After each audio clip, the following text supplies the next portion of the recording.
Okay developers, welcome back. In this video, we're going to be checking out Rainbow Kit. It's a React library that I've seen floating around Twitter for a while now, so naturally I had to have a look and I thought I would share it with you. If you're new here, I'm Calvin Torra, and on Eat the Blocks, we help Web2 developers transition into Web3. So what we're looking at here is the self-proclaimed best way to connect a wallet. It's a React library that gives you a large range of customizations and a pretty sweet UI. You can customize the colors, border radius, wallet providers, and a lot more. It looks like it was built by the team over at rainbow.me. They've built a wallet for mobile that has a bunch of features, but we can look into that another day. So this type of interface might have taken you a while to put together in the past, but according to what I'm hearing, this is ridiculously fast. On their homepage, we're looking at a fast, easy, and highly customizable way for developers to add a great wallet experience to their application. We've got built-in themes, light and dark mode, obviously, App Store integration, custom themes, chains, and buttons. So let's have a look into the docs for a quick second. So this is what we're looking to achieve, a modal pop-up with various wallet connection options. If we click one of these options, we can see that my wallet is trying to connect. Here, I'm going to open up a Next.js project, as well as install Rainbow Kit, WAGMI, and Ethers. I won't make you sit through the loading of this, so here are the commands. As always, we'll clear out our index homepage file with all of the boilerplate content and start importing our libraries into the app file.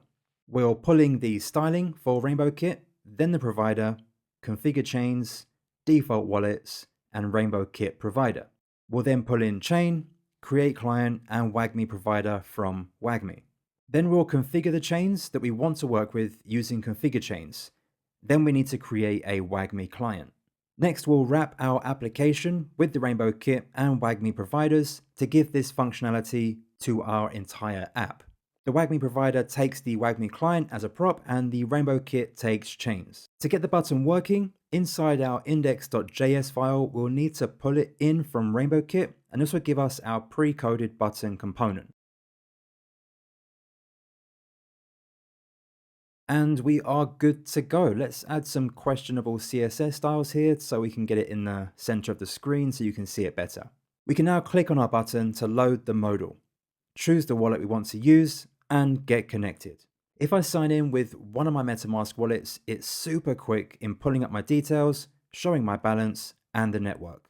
I can also click on my address, copy it, or disconnect. Looking at some of the props available on the button, we can toggle showing the avatar versus just the address. Same thing with the network icon, name, or nothing. We can also hide the balance or show it.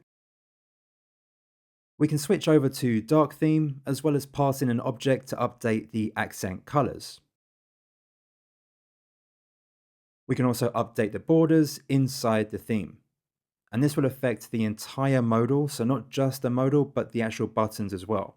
Now, looking at the setup we have here, there are a lot of Ethereum-based chains that we can choose from. Mainnet is just that for Ethereum, but we also have Ropsten, Rinkeby, Polygon, Mumbai, localhost, and Hardhat. This actually comes from WAGMI's chain object, which we can read about on their docs. So when it comes to the providers, we actually have Alchemy here by default, but we can also use Infura. And if neither are available, there is a fallback, which is rate limited. There are quite a few more features available once you start getting into the advanced section of the docs, like custom chains and wallets. So now that your users are connected with their wallets, and as WAGMI is a dependency, it's actually suggested to build out the rest of your app using WAGMI. Let me know if that's something that we should look into. That's all for this quick video. Thank you for watching, and I'll speak to you soon.